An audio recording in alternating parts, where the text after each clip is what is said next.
Já o São Paulo está mais perto de alcançar rescisão do contrato do meia atacante Oscar. O atleta decidiu se aposentar no fim do ano passado depois de problemas cardíacos. Só que o seu vínculo com o São Paulo só se encerraria em dezembro de 27. E ele estava cobrando 2 milhões de dólares de luvas, prêmio que ainda não foi pago. A gente está falando de mais de 10 milhões de reais. Isso sem falar em todas as coisas atrasadas. O São Paulo tinha direitos de imagem e luvas atrasados do primeiro ano de contrato entre as partes. O São Paulo concordava em pagar essa dívida, mas não aceitava pagar os 2 milhões de dólares de luvas que ainda estavam por vencer. O Oscar acabou fazendo uma concessão, o São Paulo também cedeu. O pagamento parcelado até 2027 foi aceito pelas duas partes e a tendência é que um próximo encontro na semana que vem sirva para sacramentar esse acordo para que o Oscar enfim possa rescindir de vez com o São Paulo. Hora de falar sobre o São Paulo para contar que o presidente Jair Massis tem sofrido para se livrar de uma estrutura montada por Júlio Casares. Assim que assumiu a presidência, o Massis já dispensou uma série de pessoas muito próximas ao Júlio.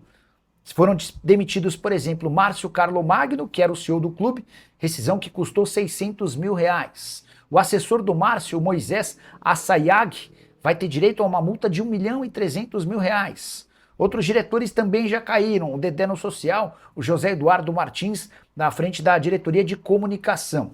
Importante registrar que o presidente tentou fazer alguns outros movimentos, mas foi aconselhado a desistir porque multas dos contratos de assessores e diretores chegariam a até 50 milhões de reais. Por mais incrível que possa parecer, o número é assustador. De qualquer forma, com as primeiras dispensas, o São Paulo já economiza até o fim da temporada cerca de 4 milhões de reais em salários. Quero contar ainda que a política do São Paulo segue efervescente, porque Douglas Schwartzman, que precisou se afastar do cargo de diretor das categorias de base, decidiu pedir a exclusão de Vinícius Pinotti e de Fábio Maris do quadro de conselheiros do São Paulo.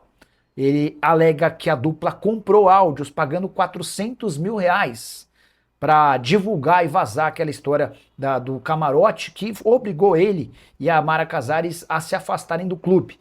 E essa decisão, esse episódio de comprar áudios fez muito mal à imagem institucional do São Paulo. O presidente da Comissão de Ética do Tricolor aceitou o pedido do Douglas Schwartzman e marcou uma data, uma audiência, 2 de março, quando o Fábio Maris e o Vinícius Pinotti terão de se defender para não correrem o risco de serem expulsos do quadro de conselheiros. Importante registrar que o Pinotti está sendo trabalhado para virar presidente do Tricolor a partir de janeiro de 2027. Hora de falar sobre Felipe Coutinho, para onde vai o meio atacante de 33 anos de idade que rescindiu seu contrato com o Vasco nas últimas horas.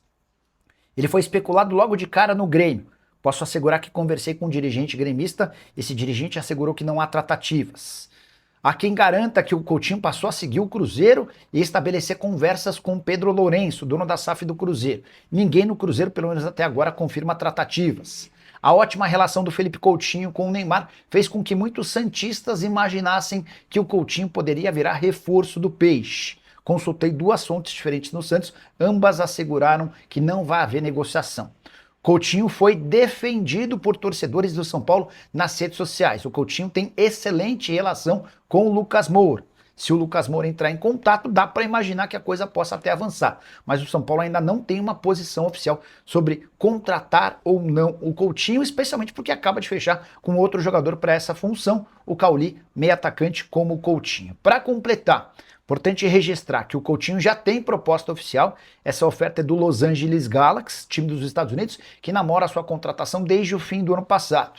E as primeiras sondagens de clubes brasileiros começam a aparecer a partir de agora, exatamente depois da confirmação da sua saída no Vasco da Gama. Só para arrematar, importante contar que o Coutinho, desde o ano passado, considerava deixar o clube.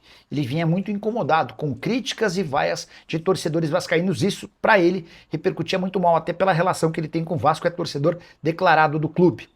O episódio com o Fernando Diniz, discussão no intervalo do jogo contra o Volta Redonda, acabou se tornando meio que uma gota d'água. O Diniz, que sempre defendeu o Coutinho, tinha uma boa relação com ele, acabou discutindo de forma áspera e isso incomodou demais o meia atacante.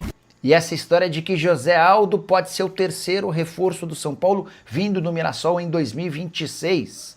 Confesso que ainda não havia ouvido nada a esse respeito, quando na live do canal da Nicola nessa segunda-feira, 3 torcedores do Tricolor diferentes vieram me perguntar: e aí, Nicola, tem alguma negociação? Entrei em contato com o Sandro Zardo, que é representante do Joseldo.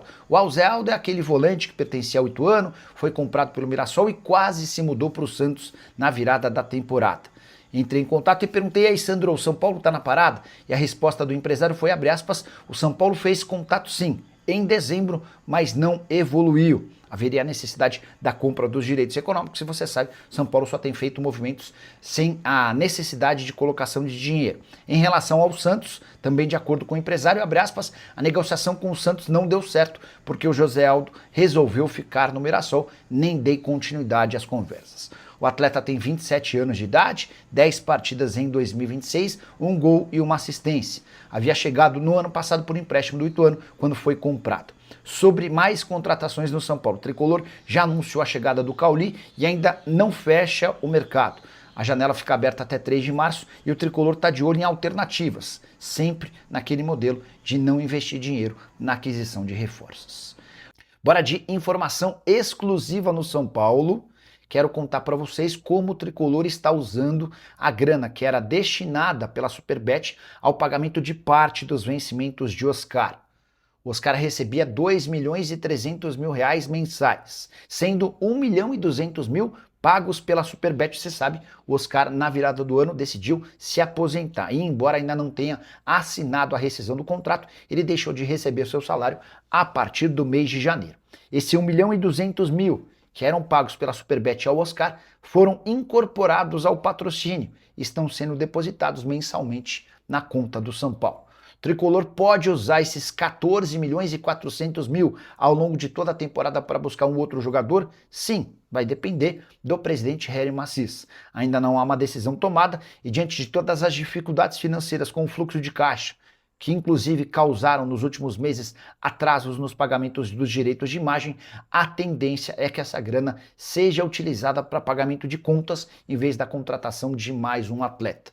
O Cauli chegou, foi apresentado, é o 5º reforço que chega sem custos para a temporada. O São Paulo está atento ao mercado, de olho em oportunidades, mas sempre seguindo aquela regra de só contratar jogadores a custo zero e que não tenham salários exorbitantes.